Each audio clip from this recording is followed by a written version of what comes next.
अस्सलाम वालेकुम। इस चैप्टर में छोटा सा टॉपिक है transplant rejection. Auto immune disorder के बाद जो इम्यून सिस्टम के डिसऑर्डर है उसमें ये छोटा सा टॉपिक रहता है ट्रांसप्लांट रिजेक्शन। ये हम यहाँ पढ़ रहे हैं खास तौर पे role of T cell and B cell in transplant rejection. कि हम जब ट्रांसप्लांट करते हैं एक ऑर्गन पेशेंट को लगा देते हैं तो वो कुछ दिनों बाद या कुछ देर बाद रिजेक्ट होता है। तो उसके रिजेक्शन में बहुत सारे फैक्टर्स होते हैं, लेकिन उसमें जो मोस्ट इंपॉर्टेंट है वो इम्यून सिस्टम है। आपका इम्यून सिस्टम, आपका जो डिफेंस सिस्टम है वो उसको रिजेक्ट करता है। क्यों रिजेक्ट करता है अभी हम देखते हैं। पहले ट्रांसप्लांट को देखते हैं कि what is transplant. The replacement of disease cell tissue और ऑर्गन्स विथ हेल्दी वन। अगर हम एक डिजीज टिश्यू को या ऑर्गन को रिप्लेस करें हेल्दी के साथ, कोई मरीज है जिसका लेट से लीवर खराब है, किडनी खराब है और डॉक्टर ने उसका इलाज किया लेकिन वो बिल्कुल फेल है, उसका इलाज नहीं हो सकता, तो वो फिर क्या करता है, उस डिजीज ऑर्गन को रिप्लेस करता है हेल्दी वन के साथ। तो जिसको लगाया जाता है ऑर्गन उसको रिसिपिएंट कहते हैं और जो डोनेट करता है, जो दे देता है, उसको डोनर कहते हैं। तो अब ये डोनर रिसिपिएंट मैच होते हैं। अगर मैच है तो कामयाब होगा, मैच नहीं है तो कामयाब नहीं होगा। तो पहले ट्रांसप्लांट का डेफिनेशन हमने देखा, किडनी और लीवर का मोस्ट कॉमनली होता है ट्रांसप्लांट। हार्ट का भी हो सकता है, पेंक्रियास का भी, या किसी भी ऑर्गन का हो सकता है। The most important barrier to transplantation is immune system. अब ट्रांसप्लांटेशन के लिए जो मोस्ट इंपॉर्टेंट बैरियर है वो क्या है, वो इम्यून सिस्टम है। इम्यून सिस्टम का मतलब है कि आपका इम्यून सिस्टम जो है, इम्यूनिटी जो है, वो इसको रिजेक्ट करता है। उसमें दो सेल बड़े इंपॉर्टेंट है, एक टी सेल है और एक बी सेल है।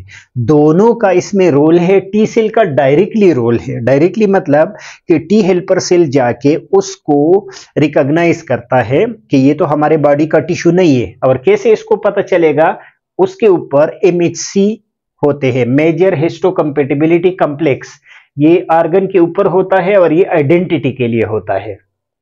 अब अगर ये एमएचसी मैच्ड है, यानी जैसे आइडेंटिकल ट्विन्स में होता है उसमें एमएचसी मैच्ड होता है, तो अगर एमएचसी मैच्ड है तो कोई इश्यू नहीं है, ये रिजेक्ट नहीं होगा। लेकिन अगर एमएचसी मैच नहीं है, उसके एंटीजन जो है वो सेम होस्ट की तरह नहीं है, तो एमएचसी की वजह से टी हेल्पर सेल एक्टिवेट होंगे, प्रोलिफरेट होंगे और बाकी जो साइटोटॉक्सिक सेल है या बी सेल है उसको आगे जाके एक्टिवेट करेगा।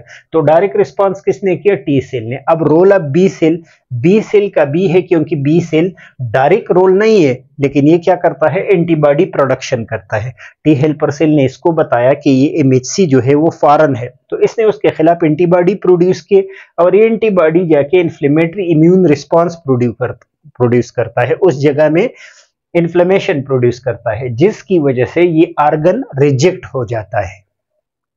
तो ऑर्गन रिजेक्शन पहले बहुत ज्यादा थे, अभी इसलिए कम है कि कुछ ऐसे ड्रग जिसको हम इम्यूनोसप्रेसेंट कहते हैं, अब वो इम्यूनोसप्रेसेंट जो है वो हम दे देते हैं पेशेंट को, तो उसका फायदा ये होता है कि आपका जो ये इम्यून सेल्स है इसको सप्रेस रखते हैं, जैसे साइक्लोस्पोरिन है या जैसे कार्टिकोस्टेरॉइड है, तो उसकी वजह से ये इम्यून सिस्टम हम सप्रेस रखते हैं, जिसकी वजह से ऑर्गन रिजेक्ट नहीं हो सकता। हमने transplant rejection auto immune disorder के बाद पढ़ा। इस चैप्टर में इम्यून डिसऑर्डर पढ़ रहे थे जिसमें एलर्जी पढ़ा, ऑटो इम्यून डिजीज, और अभी ये ट्रांसप्लांट रिजेक्शन है। ये भी बहुत बड़ा इशू है क्योंकि जब ऑर्गन फेल हो जाता है और इतना महंगा प्रोसीजर हो जाता है और वो रिजेक्ट हो जाए तो बहुत बड़ा नुकसान है। तो ट्रांसप्लांट रिजेक्शन में जो इम्यून सिस्टम का रोल है उसके अंदर दो सेल थे, टी और बी सेल।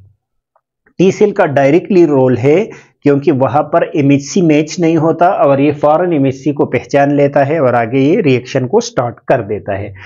ये किस में नहीं प्ले करता रोल, अगर आइडेंटिकल ट्विन्स हो और उसका एमएचसी बिल्कुल मैच्ड हो तो ये आइडेंटिकल ट्विन में ये रिएक्शन स्टार्ट नहीं होता। रोल ऑफ बी सेल क्या है, रोल ऑफ बी सेल ये है कि जब बी सेल एक्टिवेट हो जाता है इस फॉरेन बॉडी के खिलाफ तो ये एंटीबॉडी प्रोडक्शन करता है और ये एंटीबॉडी जाके इन्फ्लेमेशन काज करता है और इसी तरीके से वो ऑर्गन रिजेक्ट हो जाता है।